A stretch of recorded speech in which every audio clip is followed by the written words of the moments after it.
My name is Christian. Even though I'm just over 60, I keep myself really busy between my work, family, friends, and tennis. I don't have a minute to myself. I run my own consultancy business, and in addition, I teach at the local university. Yeah, I started feeling unwell in 1986. I was always tired and had no energy. Then I had a blood sample, and it revealed that I had a problem with my kidneys. The doctors and nurses gave me lots of information about kidney failure, and I knew that one day I would need dialysis. But honestly, even though I had 10 years to prepare myself, the day I was told that I had to start dialysis was a complete shock. I distinctly remember how much I relied upon the support of my wife, Dominique, and my daughters to help me through those first days. My disease had really become a family affair. Looking back, I realized that I'd been lucky that my nephrologist had spent so much time explaining the dialysis options.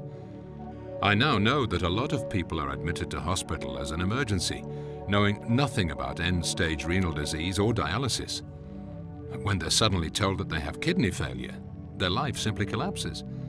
They feel so unwell and so emotionally overwhelmed, they're physically and mentally unable to make any decisions about their dialysis options. Usually the doctors just have to make the decision for them. But luckily, I wasn't like these poor people and had been given time to prepare.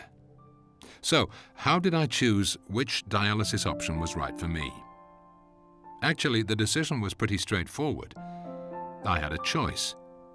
If I decided to choose to have hemodialysis 3 times a week in hospital, I had to realize that I had no control over my treatment, and so I would need to dramatically alter my whole way of living. Or I could alternatively choose to take care of myself and organize my life around my work and family, and not be dictated to by my illness. To do this meant I had to have my dialysis at home. I chose to have automated peritoneal dialysis, or APD as it's called, at home. I connected myself to a dialysis machine in the evening and dialyzed overnight from 8 p.m. until the morning. I then disconnected, and that was it. I was free for the day.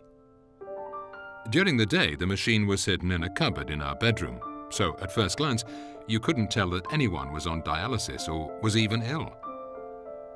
From the first day I started dialysis, I felt a lot better. My tiredness had gone, and I felt full of energy again.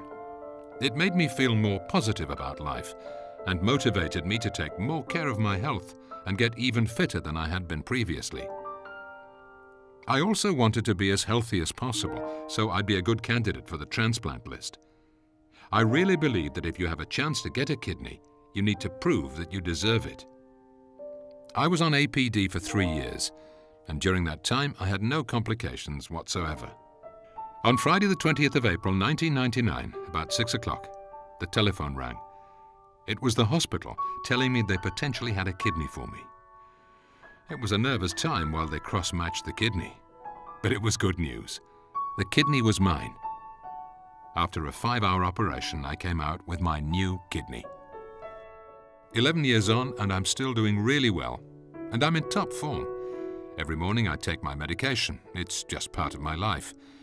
It's so much part of my routine, I can't imagine starting the day without them.